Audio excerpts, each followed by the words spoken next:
हिंदू धर्म में किसी भी एकादशी का विशेष महत्व होता है और इसमें भगवान विष्णु का पूजन करना फलदायी माना जाता है।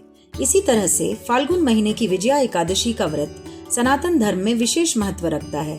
ऐसी मान्यता है कि इस दिन श्रद्धा और नियम पूर्वक भगवान विष्णु की पूजा करने तथा व्रत कथा का पाठ करने से जीवन की सभी बाधाएं दूर हो सकती हैं और सफलता के मार्ग खुलते हैं। जैसे कि विजया नाम ही अपने आप में जीत, सिद्धि और शुभ परिणाम का संकेत देता है, इसीलिए इस एकादशी को हर प्रकार के कार्य में विजय दिलाने वाली तिथि माना जाता है। धार्मिक मान्यताओं के अनुसार विजया एकादशी का व्रत रखने से पापों का क्षय होता है और भक्त को भगवान विष्णु की विशेष कृपा प्राप्त होती है। जो लोग लंबे समय से किसी परेशानी, रुकावट या असफलता का सामना कर रहे हैं, उनके लिए यह व्रत बेहद फलदायी माना जाता है। इस दिन विधि विधान से पूजा करने के साथ व्रत कथा का पाठ करना या कथा सुनना अत्यंत शुभ माना जाता है। आइए विजया एकादशी के महात्म्य का श्रवण करते हैं। धर्मराज युधिष्ठिर ने एक बार श्री कृष्ण से पूछा, हे जनार्दन, फाल्गुन मास के कृष्ण पक्ष की एकादशी का क्या नाम है तथा उसकी विधि क्या है?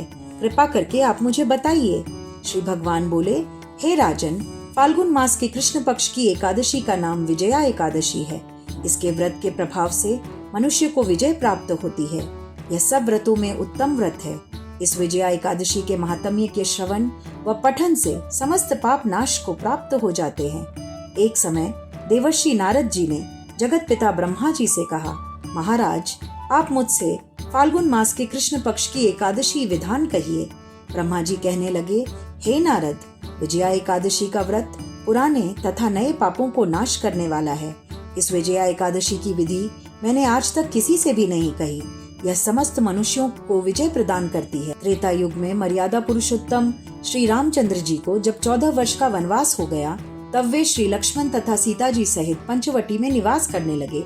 वहाँ पर दुष्ट रावण ने जब सीता जी का हरण किया, तब इस समाचार से श्री रामचंद्र जी तथा लक्ष्मण अत्यंत व्याकुल हुए और सीता जी की खोज में चल दिए। घूमते घूमते जब वे मरणासन जटायु के पास पहुँचे, तो जटायु उन्हें सीता जी का वृत्तांत सुनाकर स्वर्गलोक चले गए। कुछ आगे जाकर उनकी सुग्रीव से मित्रता हुई और बाली का वध किया। हनुमान जी ने लंका में जाकर सीता जी का पता लगाया और उनसे श्री रामचंद्र जी और सुग्रीव की मित्रता का वर्णन किया। वहां से लौटकर हनुमान जी ने भगवान राम के पास आकर सब समाचार कहा। यह सब सुनकर श्री राम ने सुग्रीव से विचार विमर्श किया और लंका की ओर प्रस्थान करने का निश्चय किया।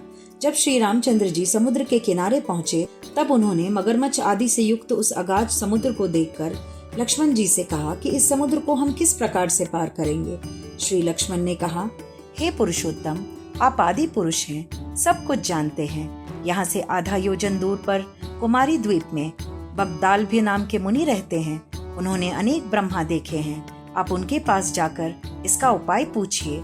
लक्ष्मण जी के इस प्रकार के वचन सुनकर श्री रामचंद्र जी बगदालभ्य ऋषि के पास गए और उनको प्रणाम करके बैठ गए। मुनि ने भी उनको मनुष्य रूप धारण किए हुए पुराण पुरुषोत्तम समझकर उनसे पूछा कि हे राम, आपका आना कैसे हुआ?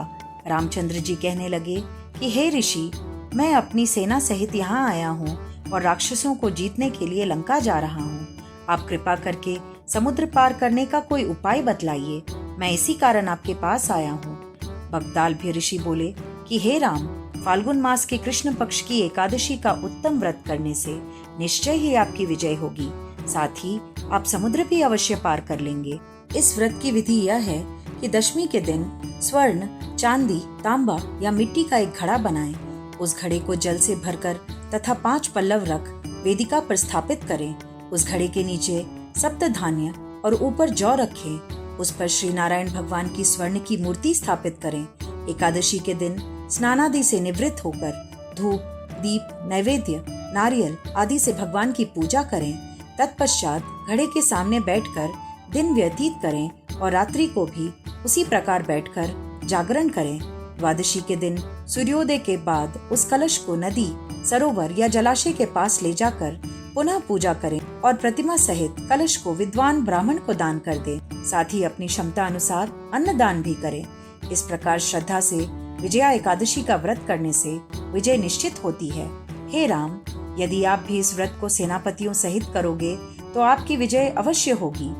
ब्रह्मा जी ने नारद जी से कहा कि श्री राम ने मुनि के बताए अनुसार विजया एकादशी का व्रत किया और उसी के प्रभाव से वे युद्ध में विजयी हुए। उन्होंने रावण का वध किया, लंका पर विजय पाई और माता सीता को वापस प्राप्त किया।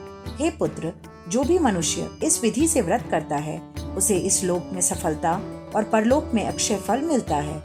इसी कारण से हे पुत्र, विजया एकादशी का व्रत अवश्य करना चाहिए। विजया एकादशी का यह महात्म्य समस्त पापों का नाश करने वाला है। जो कोई इस व्रत के महात्म्य को पढ़ता या सुनता है उसको वाजपेयी यज्ञ का फल प्राप्त होता है। यहाँ पर एकादशी के व्रत कथा का महात्म्य संपूर्ण हुआ। जय श्री हरि विष्णु। हरि बोल।